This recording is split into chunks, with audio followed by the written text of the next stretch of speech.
Hello बच्चों and welcome to the wonderful world of economics. Yes बच्चों, today we are going to continue our new journey that is unemployment in India, जिसमें हम already discuss कर चुके हैं कि what is unemployment and what are the different types of rural unemployment. आज हम थोड़ा इस जर्नी को एक स्टेप और आगे बढ़ा रहे हैं और जिसमें हम सीखने वाले हैं कि what are the different types of urban unemployment in India in a very easy way. As you know that simplicity is our main motto. Now हमने देखा कि अनएम्प्लॉयमेंट एक वो सिचुएशन है where person is able and willing to work at prevailing wage rate but he do not get the job. जब हम देखते हैं person specially in the age group of 15 to 59, 15 साल से लेके 59 की एज के बीच में जो पर्सनस हैं दे आर एबल, उनमें काबिलियत भी है, they are willing to do the work at prevailing wage rate. मैंने कहा था प्रिवेलिंग अगर आपको वर्ड डिफिकल्ट लगे तो आप लिखो करंट वेज रेट. जो करंट वेज रेट है जो मार्केट में चल रहा है उस पर वो काम करने के लिए रेडी हैं but they are not getting the job opportunities. तो ऐसे हालात में उन लोगों को हम क्या कहेंगे? अनएम्प्लॉयमेंट. तो हमने देखा अनएम्प्लॉयमेंट जो सिचुएशन है जहाँ पे generally people they are not involve in any productive activity. जब हमने रूरल अनएम्प्लॉयमेंट देखा तो रूरल अनएम्प्लॉयमेंट कहाँ दिखता है बच्चों? वो हमें दिखाई देता है in the backward areas and in the villages.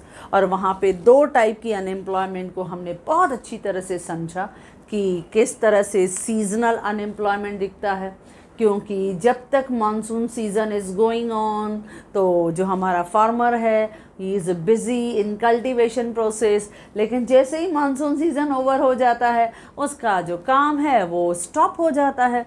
क्यों? क्योंकि उसके पास इरिगेशन फैसिलिटी नहीं है, पानी की व्यवस्था नहीं है, कोई alternative job near by area में कोई कारखाना वगैरह नहीं है जहाँ पे वो जॉब कर सके. तो इस तरह के सिचुएशन की वजह से वो नियरली साल के 5 to 7 मंथ्स क्या हो जाता है? अनएम्प्लॉयड. फिर हमने देखा डिसगाइज्ड अनएम्प्लॉयमेंट.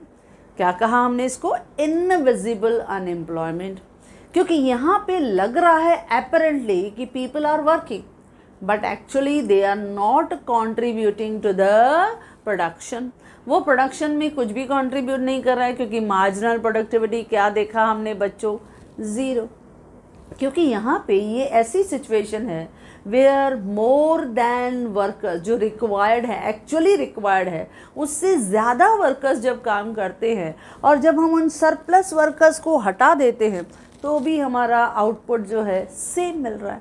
तो इसे हम क्या कहते हैं बच्चों? डिसगाइज्ड अनएम्प्लॉयमेंट, जो जनरली हम देखते हैं बैकवर्ड एरियाज़ में ड्यू टू ग्रोइंग पॉपुलेशन की वजह से ज़्यादा दिखती है. और वो विलेजेस में स्पेशली हम 20 to 30% देखते हैं डिसगाइज्ड अनएम्प्लॉयमेंट दिखाई देता है. ओके, तो ये हमने अपने मेमोरीज़ को थोड़ा फ्रेश कर दिया. आज हम देखते हैं अर्बन अनएम्प्लॉयमेंट. तो अर्बन अनएम्प्लॉयमेंट यानी जो हमें शहरों में बेरोज़गारी दिखती है. अब जो सिटीज़ और टाउन्स में हमें बेरोज़गारी दिखती है that is called the urban unemployment. तो पहला तो डेफिनेशन जो है, मीनिंग है, हम लिखेंगे अर्बन अनएम्प्लॉयमेंट का कि अर्बन अनएम्प्लॉयमेंट है क्या? बहुत आसान है. जो पीपल अर्बन एरियाज़ में, सिटीज़ में, टाउन्स में रेडी हैं काम करने के लिए लेकिन उन्हें जॉब नहीं मिलता है तो उसे हम क्या कहेंगे? Urban unemployment. तो बहुत इजीली हमने लिखा है unemployment found in cities and towns. Unemployment found in towns and cities, it is called urban unemployment. देखो कितना आसान है. जब हमने कहा कि अनएम्प्लॉयमेंट फाउंड इन विलेजेस तो आपने क्या कहा उसको? Right, absolutely, rural unemployment. लेकिन जो अनएम्प्लॉयमेंट आपको टाउन्स और सिटीज़ में मिले उसको हम क्या कहते हैं बच्चों? Urban unemployment. अब ये जो अर्बन अनएम्प्लॉयमेंट है, जो शहरों में अनएम्प्लॉयमेंट हमें दिखाई देता है, आज इसके टाइप्स को हमें डिस्कस करना है जो बहुत आसान है. जब हम अर्बन अनएम्प्लॉयमेंट को देखते हैं तो they generally categorised under 2 heading. 2 headings के अंदर वो कैटेगराइज होते हैं. क्योंकि शहरों में जो हमें अनएम्प्लॉयमेंट ऑब्जर्व होती है वो 2 टाइप की होती है.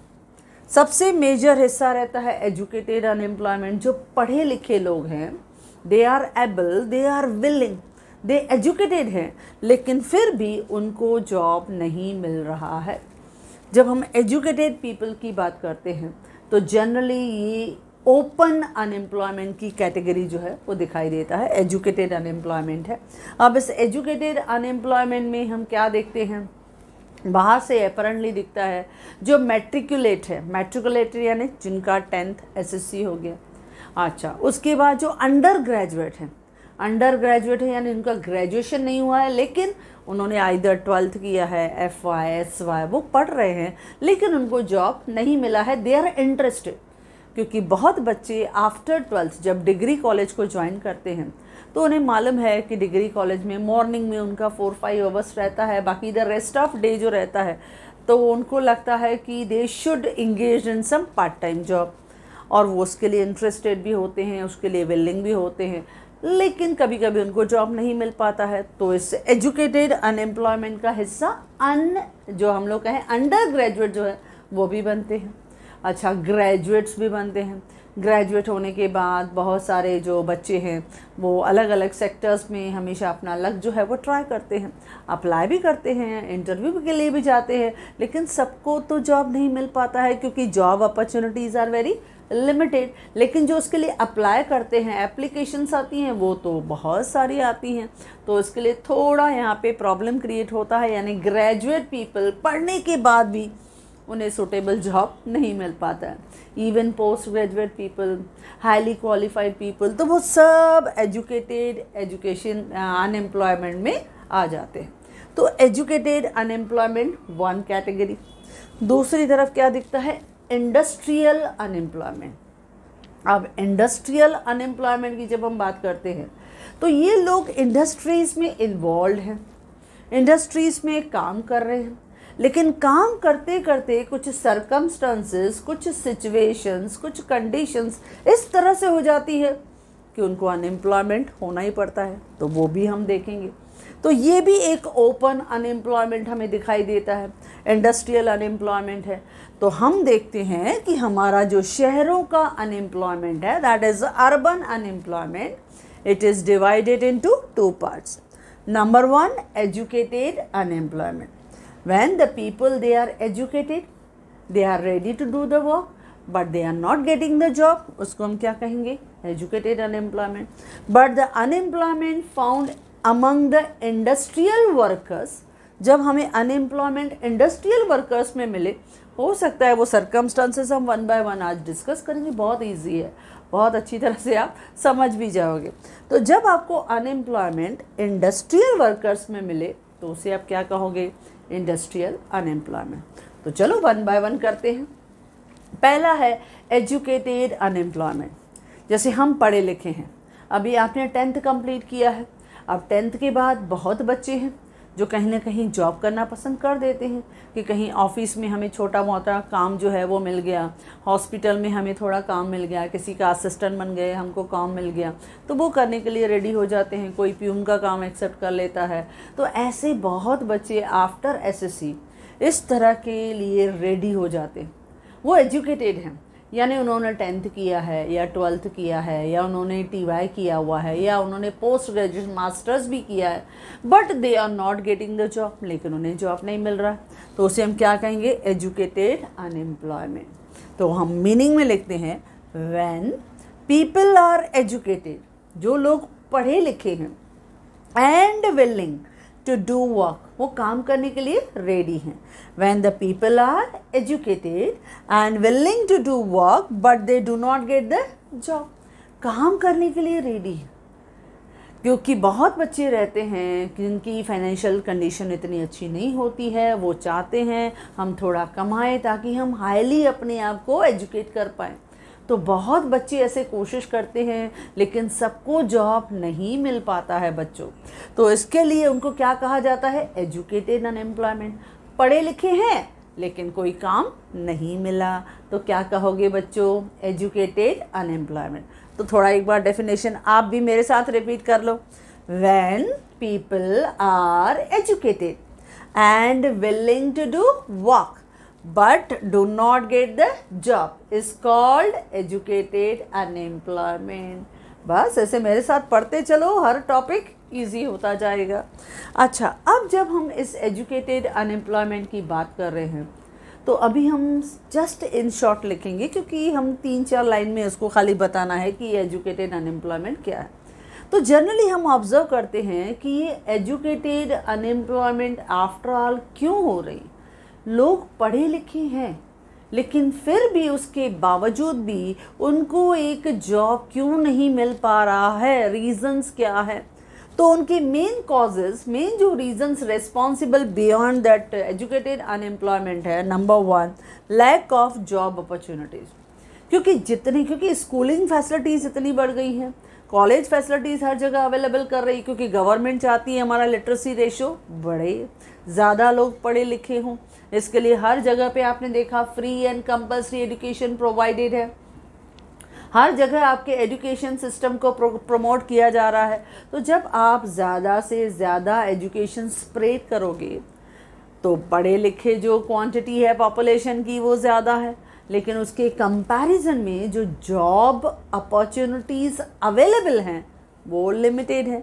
इसके लिए कुछ लिमिटेड लोगों को जॉब मिल पाता है and the rest of population will remain unemployed. तो पहला क्या है, लैक ऑफ जॉब अपॉर्चुनिटीज़, यानी जॉब अपॉर्चुनिटीज़ उतनी ज़्यादा अवेलेबल नहीं है.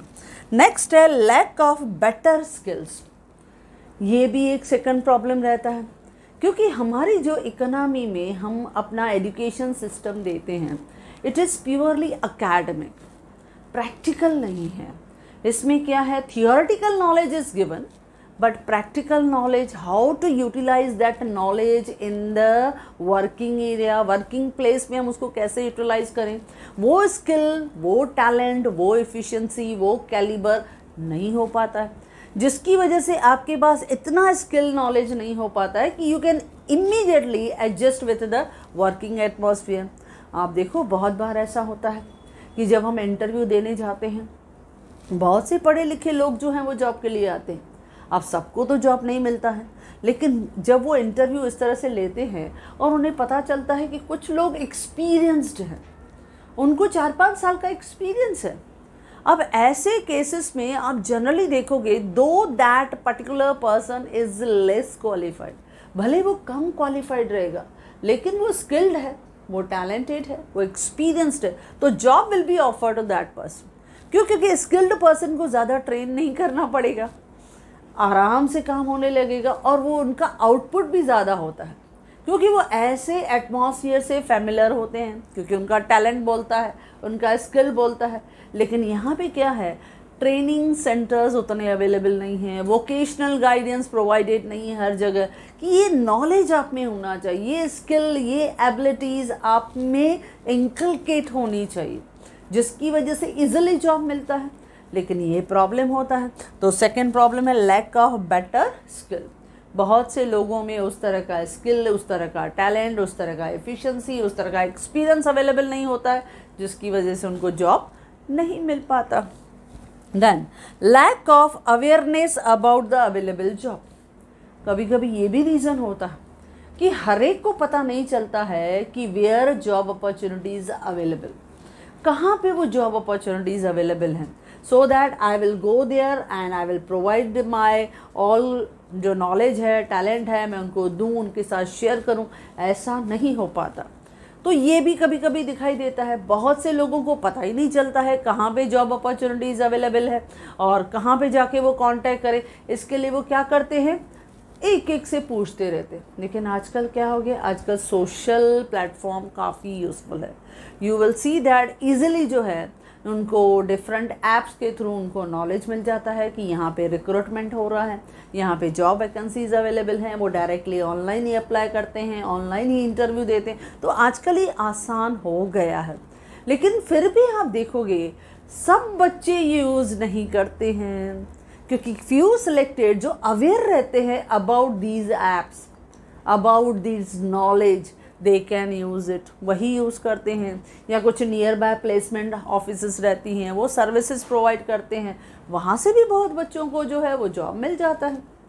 बहुत से प्रोग्राम्स में बच्चे पार्टिसिपेंट होते हैं, वहाँ के थ्रू प्रोग्राम्स में पार्टिसिपेट करते करते उनका टैलेंट जो है, उनका स्किल जो है वो डेवलप हो जाता है और जो नंबर ऑफ कंपनीज हैं उनको हायर कर लेती है। तो ऐसे भी चीज़ें होती हैं, लेकिन so many people they are not aware about this job opportunities available है, लेकिन उनको कोई जानकारी अवेलेबल नहीं है। Then preference for white collar jobs. अब ये हमारे इंडिया का सबसे बड़ा ड्रॉबैक है। उनको क्या लगता है कि हम पढ़े लिखे हैं, वेल क्वालिफाइड है, तो हमको वाइट कॉलर जॉब या ना डिसेंट काइंड ऑफ जॉब होना चाहिए, हम लो कैटेगरी के जॉब से थोड़ी शुरुआत करेंगे। अब ज़रूरी नहीं है जब आपने अपना एजुकेशन पूरा किया हो तो उस समय आपको उसी कैटेगरी का, उसी स्टैंडर्ड का, उसी स्टेटस का आपको जॉब मिले।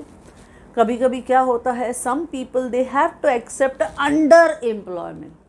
वो कैटेगरी का जॉब नहीं है लेकिन थोड़ा अंडर कैटेगरी का जॉब है, तो एटलीस्ट हम वर्किंग एरिया का नॉलेज पाने के लिए उसमें अंदर इंटर तो हो, उसको एक्सेप्ट तो करें।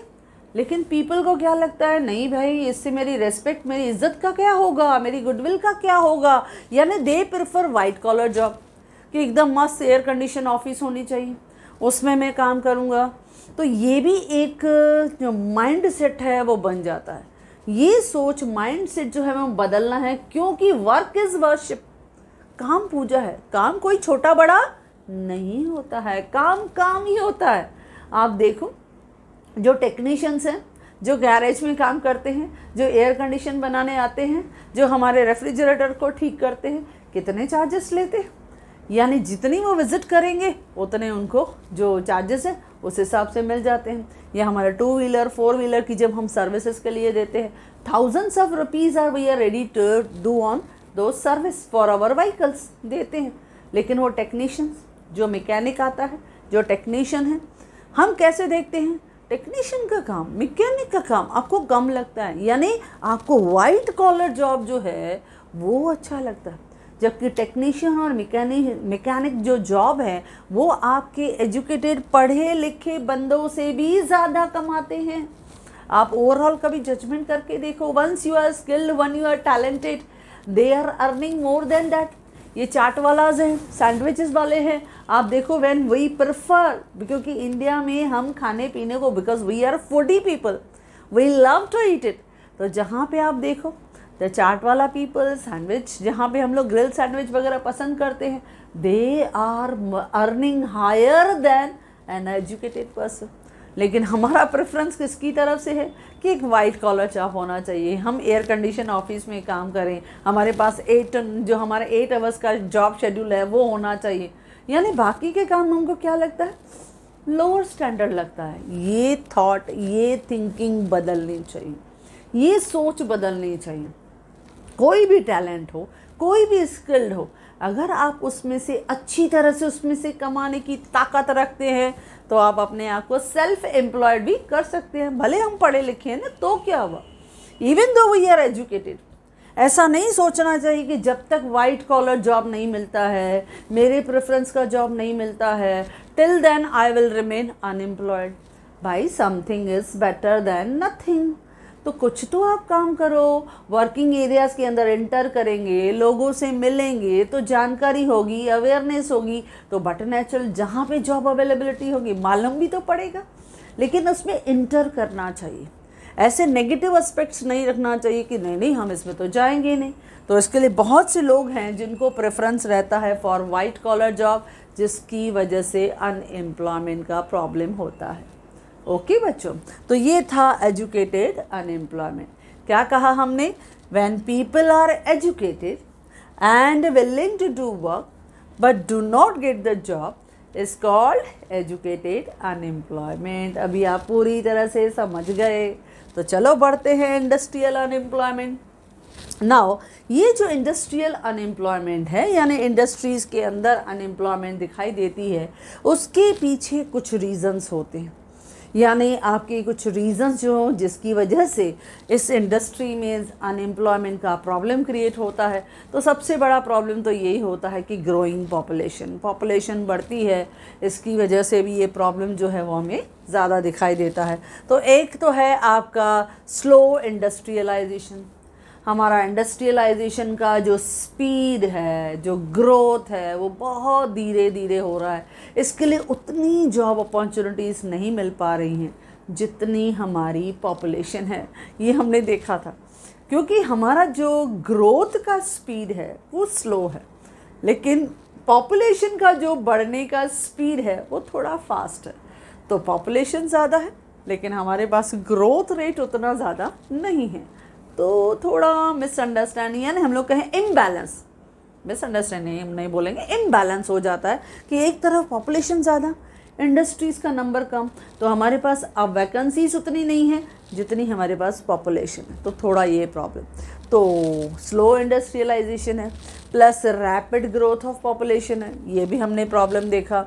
लैक ऑफ ट्रेनिंग फैसिलिटीज़, बहुत जगह ऐसा होता है कि आपके इंडस्ट्रीज़ में कुछ नई मशीनरी आ गई, कुछ न्यू टेक्नोलॉजी आ गई, लेकिन वी आर नॉट अवेयर कैसे उसको हैंडल करना चाहिए, कैसे चलाना चाहिए। क्योंकि टेक्सटाइल इंडस्ट्रीज़ में हम देखें, सॉफ्टवेयर की इंडस्ट्रीज़ में हम देखें, तो ये जनरली चेंजेस आती रहती हैं।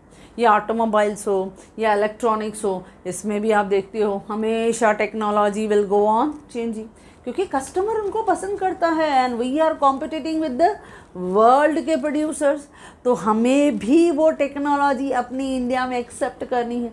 अच्छा, प्रोड्यूसर तो एक्सेप्ट करेगा, लेकिन उस प्रोडक्शन फील्ड में काम करने वाले वर्कर अगर वो टेक्नोलॉजी को एडजस्ट नहीं करता है तो result is displacement of workers.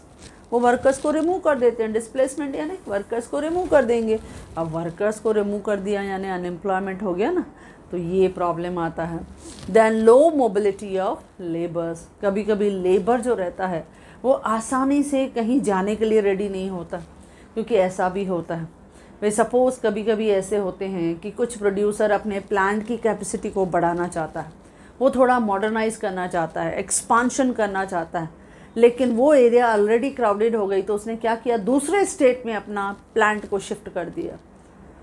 अब प्लांट को पूरा शिफ्ट कर दिया तो वो वर्कर्स को अपॉर्चुनिटी देता है, ऑफर देता है कि इफ़ यू आर इंटरेस्टेड मैं पहले आपको वहाँ जॉब दे दूँगा।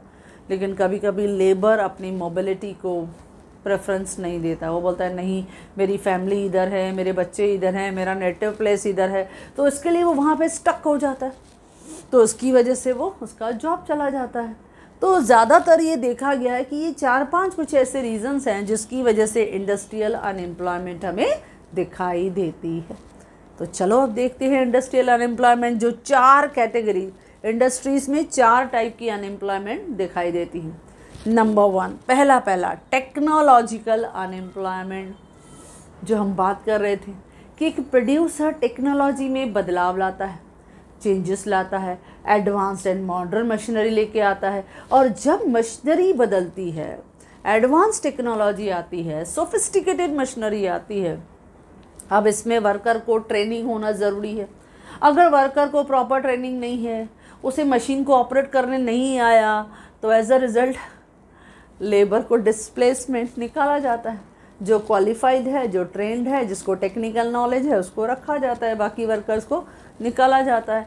तो जब भी अनएम्प्लॉयमेंट हमें दिखे due to change in technology, तो उसे हम क्या कहते हैं बच्चों, टेक्नोलॉजिकल अनएम्प्लॉयमेंट। तो डेफिनेशन क्या कहता है, when unemployment is found due to change in technology, आपकी टेक्नोलॉजी में बदलाव आया, तो उस टेक्नोलॉजी को अगर आपका वर्कर नहीं जानता है, क्या करोगे, आप वर्कर को बोलेगे चले जाओ भाई, मैं जो जानकार है उसको रखूँगा। तो जो बेचारा काम कर रहा था उसे आपको निकालना ही पड़ा। क्यों? क्योंकि वो नई टेक्नोलॉजी को नहीं जानता है, और हमें अपना नुकसान तो करना नहीं है। इसके लिए डिस्प्लेसमेंट ऑफ वर्कर होता है, रिमूवल ऑफ द वर्कर होता है, तो that is called technological unemployment. और ये जनरली तब होता है जैसे नया रोबोटिक टेक्नोलॉजी आ गया, नई मशीनरी आ गई। अब पहले हैंडलूम था, फिर उन्होंने इलेक्ट्रिसिटी से लूम लगाना शुरू कर दिया, अभी कंप्यूटराइज्ड मशीनरी आ गई है, ऑटोमेटिक लूम्स आ गए हैं, तो उनको चलाना आना चाहिए। तो अगर वो वर्कर सीख गया, ट्रेनिंग मिल गई उसको, सीख गया तो कंटिन्यू करेगा, लेकिन नहीं आया तो मजबूरी में जो उसका प्रोड्यूसर है, जो मालिक है, उसे उस वर्कर को निकालना ही पड़ेगा। तो that is called technological unemployment. तो when unemployment is found due to change in technology, तो उसे हम क्या कहेंगे? Technological unemployment. जैसे हमने नाम लिया, रोबोटिक टेक्नोलॉजी आ गई या कंप्यूटराइज कोई मशीनरी आ गई, लेकिन लेबर को चलाने नहीं आ रहा है, तो that labour is removed from the job. Clear बच्चों? चलो आते हैं सेकंड वन, फ्रिक्शनल अनएम्प्लॉयमेंट। अब जब हम कहते हैं फ्रिक्शनल, तो ये फ्रिक्शनल अनएम्प्लॉयमेंट ज़्यादा सीरियस प्रॉब्लम नहीं होता है। क्यों? क्योंकि ये शॉर्ट रन में दिखाई देता है और ये टेम्प्ररी इन नेचर होता है। तो जो शॉर्ट रन में हो या टेम्प्ररी हो, टेम्प्ररी यानी थोड़े समय के लिए, थोड़ा प्रॉब्लम आया, फ्रिक्शन आया, थोड़ा प्रॉब्लम आया, उसके बाद वापस स्मूथ हो गया प्रोसेस। तो ये कब होता है? जैसे अभी मशीनरी चलाते चलाते मशीनरी में ब्रेक डाउन हो गया। अब कभी कभी ऐसा होता है, भाई मशीनरी है तो कभी रुक गई, तो समझो मशीनरी में ब्रेक डाउन हुआ, तो वर्कर थोड़ी देर के लिए बैठ जाएगा जब तक एक इंजीनियर आए और उसको बना के जाए। Till then the worker will remain unemployed, जब तक मशीनरी फिर से काम करना शुरू करे। तो जो डेली वेजेस पे वर्कर होते हैं उनको फिर अनएम्प्लॉयमेंट होना ही पड़ता है। या कभी कभी पावर ऑफ चला गया, पावर कट हो गया, अब पावर ही कट हो गया तो कैसे काम करेंगे? तो थोड़े समय के लिए वर्कर्स को फिर अनएम्प्लॉयमेंट। कभी कभी ऐसा होता है शॉर्टेज ऑफ फाइनेंस। अब कभी कभी पैसे की अभी सपोज शॉर्टेज आ गई, उन्होंने रॉ मटेरियल कम मंगाया जिसकी वजह से फिर प्रोडक्शन थोड़े समय के लिए रुक गया, ऐसा भी होता है। तो अभी ऐसे कुछ रीजंस होते हैं जिसकी वजह से थोड़े समय के लिए कभी कभी फ्रिक्शनल अनएम्प्लॉयमेंट दिखाई देती है इंडस्ट्रीज़ में। ये शॉर्ट रन के लिए यानी थोड़े पीरियड के लिए टेम्पररी प्रॉब्लम मोस्टली इंडस्ट्रीज में दिखाई देता है। तो रीजंस क्या है बच्चों? पावर का फेल्यूर हो जाना, break down of machinery, machinery में थोड़ा बहुत गड़बड़ चलता ही है। Then shortage of raw material, कभी काम करते करते रॉ मटेरियल ही ख़त्म हो गया तो वर्कर बैठ जाएगा, वो क्या करेगा? शॉर्टेज ऑफ फाइनेंस, कभी कभी पैसा कम पड़ जाता है तो उसकी वजह से क्या हो गया, उसने ट्रांसपोर्ट वाले को बोला ही नहीं क्योंकि पैसा ही नहीं था, तो ट्रांसपोर्ट वाला रॉ मटेरियल नहीं लेके आया, रॉ मटेरियल नहीं आया तो काम नहीं हुआ। तो ऐसे कभी कभी कुछ इंटरकनेक्टेड एक्टिविटीज़ होती हैं जिसकी वजह से थोड़े समय के लिए काम बंद हो जाता है। या कभी कभी थोड़ा ऐसा होता है कि वर्कर और एम्प्लॉयर के बीच में यानी एम्प्लॉयज़ और एम्प्लॉयर्स के बीच में कभी कभी थोड़ा कहासुनी हो जाती है, थोड़ा डिस्कशन हो जाता है कि हमारे जो वर्किंग कंडीशंस हैं, वर्किंग एटमॉस्फेयर है उसमें चेंज करो, वर्किंग कंडीशंस को इम्प्रूव करो या हमारी सैलरी और वेजेस बढ़ाओ। तो ये नॉर्मल नेगोशिएशन होता है और जब एम्प्लॉयर ये बात नहीं मानता है तो कभी कभी थोड़ा स्ट्राइक्स बाय वर्कर हो जाता है, क्योंकि वर्कर चाहता है कि एम्प्लॉयर हमारी कंडीशंस को सुने, हमारे प्रॉब्लम्स को सॉल्व करे। तो जो भी प्रॉब्लम है जब तक उनके प्रॉब्लम सॉल्व हो तब तक 8-10 दिन दे विल रिमेन अनएम्प्लॉयड। और कभी कभी तो ये पीरियड थोड़ा बढ़ भी जाता है, कभी कभी ये डेंजर सिचुएशन भी बन जाती है। लेकिन as far as possible trade union कोशिश करती है कि इस तरह के नेगेटिव सर्कमस्टेंसेस क्रिएट ही नहीं हो और वो हमेशा कोशिश करते हैं निगोशिएट करने की विद द एम्प्लॉयर, ताकि वर्कर्स के लिए हमेशा फेवरेबल उनके लिए कंडीशंस को इम्प्रूव किया जाए, उनकी वेजेस को बढ़ाया जाए। लेकिन अगर हुआ तो थोड़े समय के लिए स्ट्राइक्स की वजह से काम बंद हो जाता है। ओके, क्लियर बच्चों? तो ये था second, that is frictional unemployment. Okay, चलो बढ़ते हैं तीसरा, दैट इज साइक्लिकल अनएम्प्लॉयमेंट। अब ये जब साइक्लिकल अनएम्प्लॉयमेंट है तो साइक्लिकल अनएम्प्लॉयमेंट ये क्यों दिखता है? क्योंकि इकोनॉमी में कुछ इकोनॉमिक जो हमारे इफ़ेक्टिव डिमांड हैं, इकोनॉमिक सिचुएशंस ऐसी हो गई हैं जिसकी वजह से हमारे इकोनॉमी में इफ़ेक्टिव डिमांड अफेक्टेड हो गई। इफ़ेक्टिव यानी मार्केट में मंदी आ गई है तो ये साइक्लिकल सिचुएशन आ जाती है। अब जैसे मार्केट में मंदी आया, जैसे आपने कोविड का प्रॉब्लम देखा, ओके। अब कोविड के प्रॉब्लम में क्या हुआ, इकोनॉमी एकदम हमने अपने इकोनॉमी के पॉपुलेशन को सेव करने के लिए लॉकडाउन किया। अब लॉकडाउन की वजह से जितने भी प्रोडक्शन यूनिट थे उनका बिजनेस फ़िलहाल बंद हुआ। तो जो लेबर्स थे, लेबर्स को आपको मालूम है जॉबलेस किया गया, या बहुत जगह उन्होंने वर्क फ्रॉम होम स्टार्ट किया। ओके, तो इस तरह से उन्होंने एडजस्टमेंट किया, लेकिन उसके साथ साथ उन्होंने क्या कहा, क्योंकि प्रोडक्शन कम हुई है, क्योंकि मार्केट में उतनी सेल नहीं है, क्योंकि उनके प्रॉफिट इतने अच्छे नहीं हैं, क्योंकि प्राइसेस कम हो गई हैं, उतना प्रॉफिट लेवल नहीं है, तो हम आपको सैलरी में भी कट ऑफ करेंगे। तो ऐसा मार्केट में चलता है। और बहुत जगह तो उन्होंने वर्कर्स को ही निकाल दिया, क्योंकि प्रोडक्शन यूनिट ही बंद है तो हम कहाँ से सैलरी देंगे। तो ऐसे सर्कमस्टेंसेस, ऐसे हालात कभी कभी दिखाई देते हैं, जिसको हम क्या कहते हैं, साइक्लिकल अनएम्प्लॉयमेंट। साइक्लिकल अनएम्प्लॉयमेंट में क्या होता है, हमारी इकोनॉमी में ना फ्लक्चुएशंस आते हैं, बदलाव आते हैं। और जब मार्केट में ऑल ऑफ सडन रिसेशन आया, मंदी का पीरियड आया, या ऑल ऑफ सडन कोई स्लैक सीज़न आ गया, जब कोई प्रॉब्लम क्रिएट हो जाता है, जैसे अगर सपोज़ नेचुरल क्लाइमिटीज़ हुआ, अब सपोज़ फ्लड आ गया या हैवी रेनफॉल हो गया, तो ऐसी सिचुएशन होती है कि मार्केट में उतना डिमांड नहीं हो पाता है, इतनी हम अपनी प्रोडक्टिव एक्टिविटीज़ को कंटिन्यू नहीं कर पाते हैं, तो फ्लक्चुएशंस आते ही आते हैं। और अगर फ्लक्चुएशन आया, प्रोडक्शन आपका कम हुआ, प्रोडक्शन कम, प्राइसेस कम, प्रॉफिट कम, तो आप क्या करोगे, लेबर को ज़्यादा वेजेस दे पाओगे? नहीं। ऐसा प्रोड्यूसर आप क्या करोगे, कुछ वर्कर को मजबूरी में ही निकालना पड़ेगा, यानी you have to remove the workers.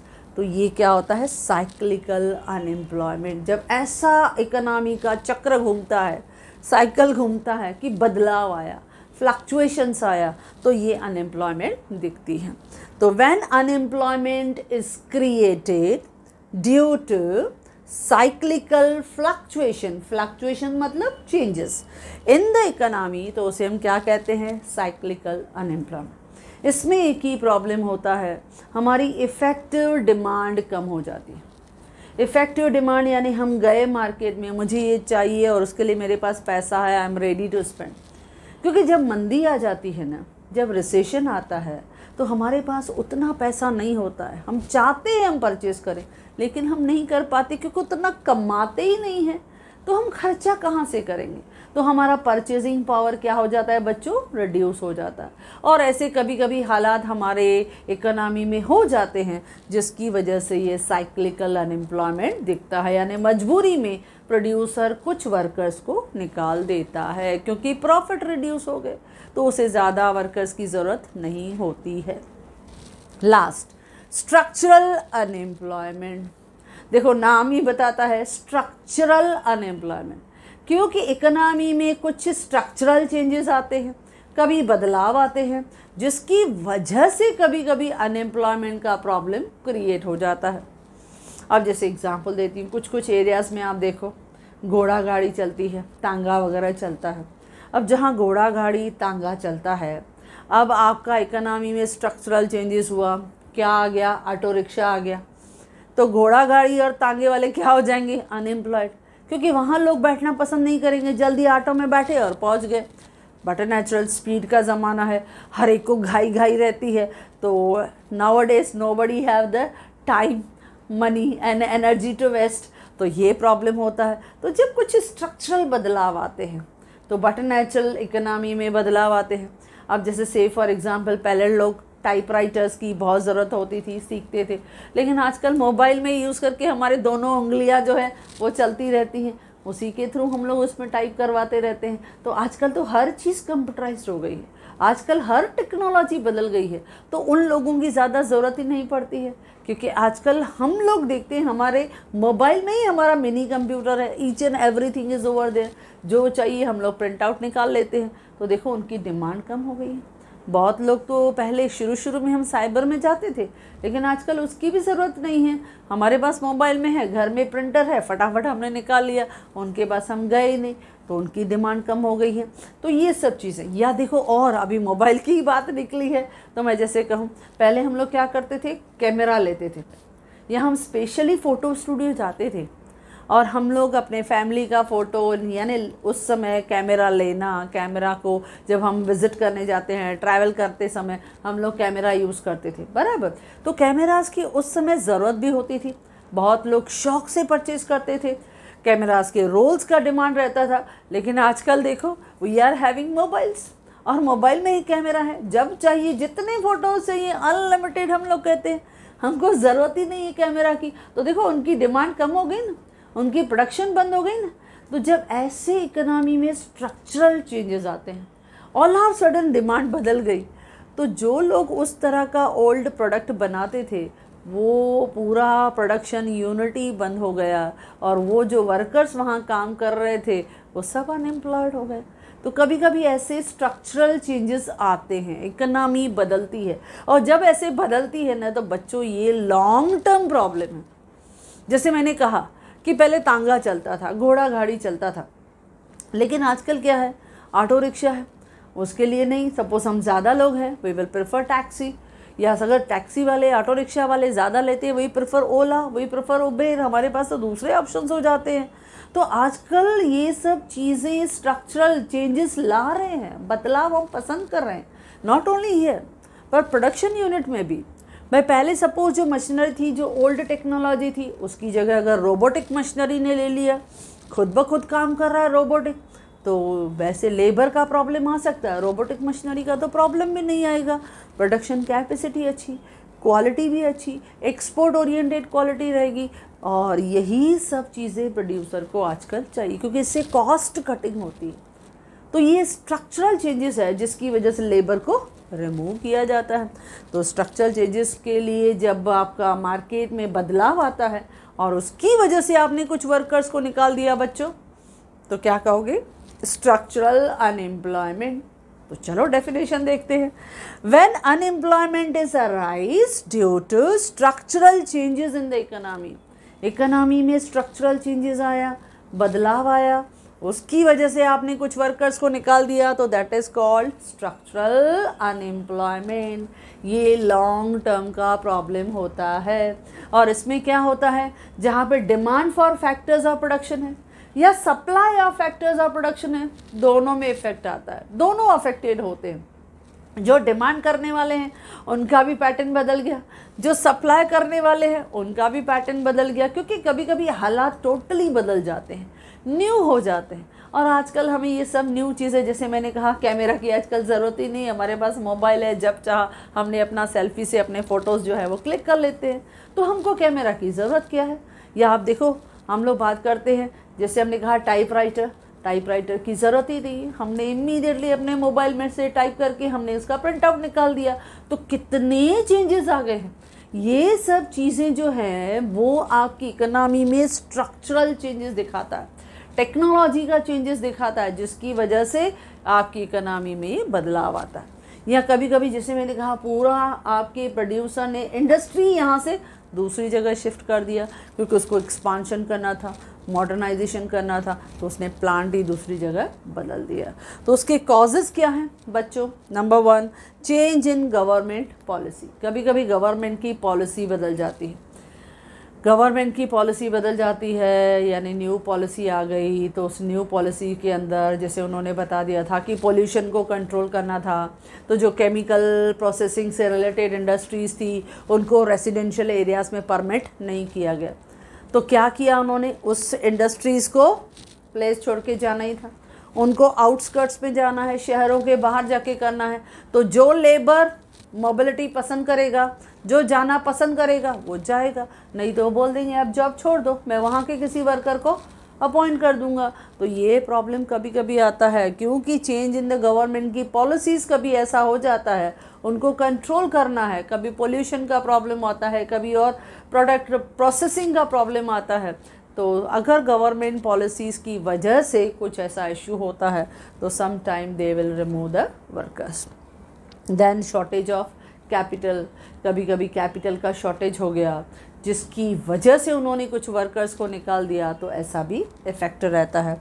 या shifting of the industry from one place to another, उन्होंने पूरा यूनिटी एक जगह से दूसरे स्टेट पे कर दिया या एक प्लेस से दूसरे प्लेस पे कर दिया, तो some time labour find it difficulty कि डायरेक्ट मुझे डेली अप एंड डाउन करना है, थोड़ा बहुत दूर पड़ रहा है, थक रहा हूँ मैं, इतना मैं अपने लाइफ को स्मूथली नहीं चला पा रहा हूँ। तो सम टाइम ऐसा होता है कि वर्कर्स जो है वो जॉब छोड़ के चले जाते हैं एंड दे रिमेन अनएम्प्लॉयड। तो ये है इंडस्ट्रियल अनएम्प्लॉयमेंट, यानी unemployment found in industrial worker, उसे आप क्या कहोगे बच्चों, इंडस्ट्रियल अनएम्प्लॉयमेंट। ये ओपन अनएम्प्लॉयमेंट माना जाता है, बाहर से ही दिखाई देता है कि ये प्रॉब्लम्स आए और कुछ वर्कर्स को निकाला गया।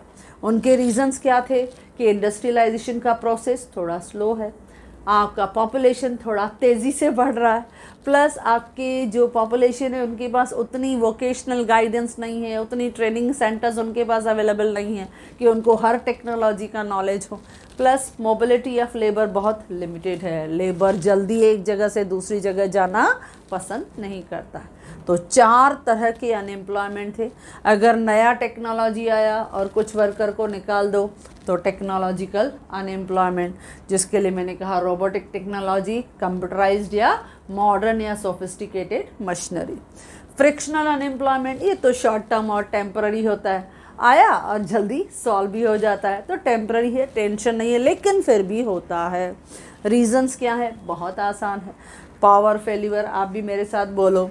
ब्रेक डाउन ऑफ मशीनरी का भी ऐसा हो गया, शॉर्टेज ऑफ रॉ मटेरियल हो गया, शॉर्टेज ऑफ फाइनेंस हो गया, या कभी कभी थोड़ा वर्कर्स के बीच में और एम्प्लॉयज़ के बीच में कहा सुनी हो गया तो स्ट्राइक भी हो जाती। साइक्लिकल अनएम्प्लॉयमेंट, मार्केट में अचानक से कोई प्रॉब्लम आया, कुछ रिसेशन आया, मंदी आया, फाइनेंशियल मार्केट थोड़ा टूट गया, तो ऐसे कभी प्रॉब्लम आया, मंदी आया, रिसेशन आया, स्लैक सीजन आया, तो आपकी इकोनॉमी में प्रोडक्शन कम, तो वर्कर की डिमांड भी कम, क्योंकि प्रॉफिट कम हो गया है बच्चों, इसकी वजह से ये प्रॉब्लम दिखाई देता है। और last but not the least, very important, structural unemployment. मैंने क्यों कहा?